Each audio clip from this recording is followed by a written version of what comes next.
आज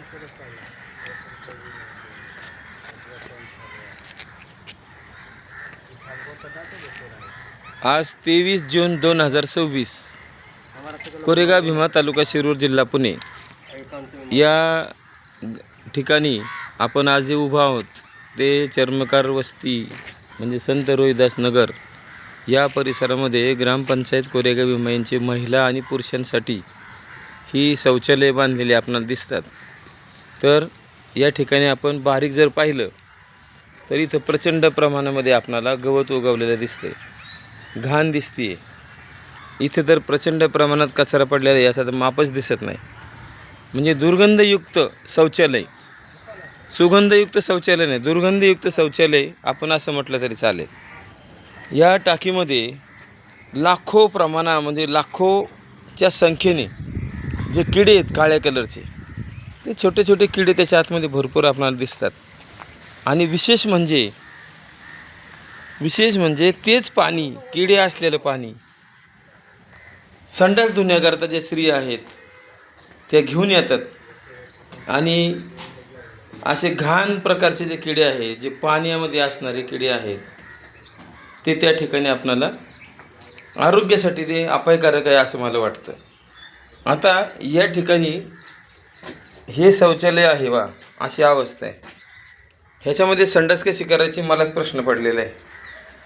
इथला प्रश्न असा आहे की इथं नळ नाही आहे कुठंच, ज्याने त्याची बादली भरून बाहेरून आणायचं। 1 2 3 4 5 6 संडास आहेत, 6 पैकी 5 चांगल्या अवस्थेत आहेत।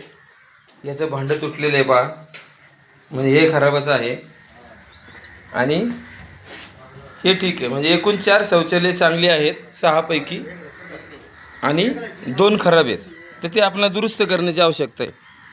आता हे जे कर्मचारी आहेत या ठिकाणी आपल्याला दिसत आहे, त्यांनी डिझेल आणलेलं आहे आणि एक पोत्याला त्यांनी एक काठी बांधलेली।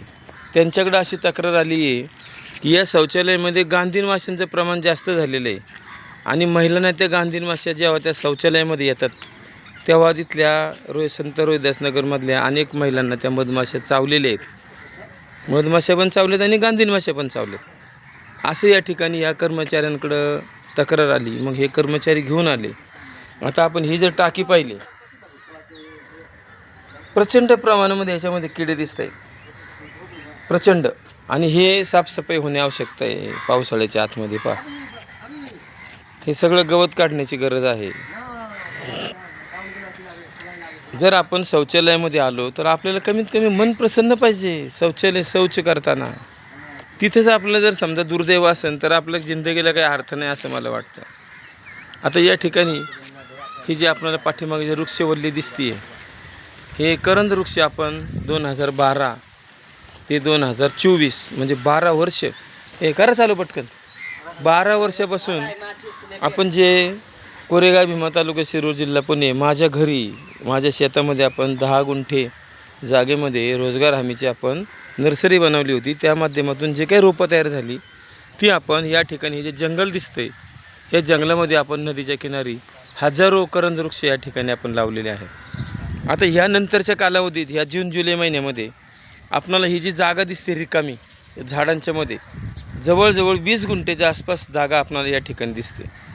या ठिकाणी आपण करंद वृक्षांची नर्सरी बनवणार आहोत आणि गांडूळ खत प्रकल्प बनवणार आहोत।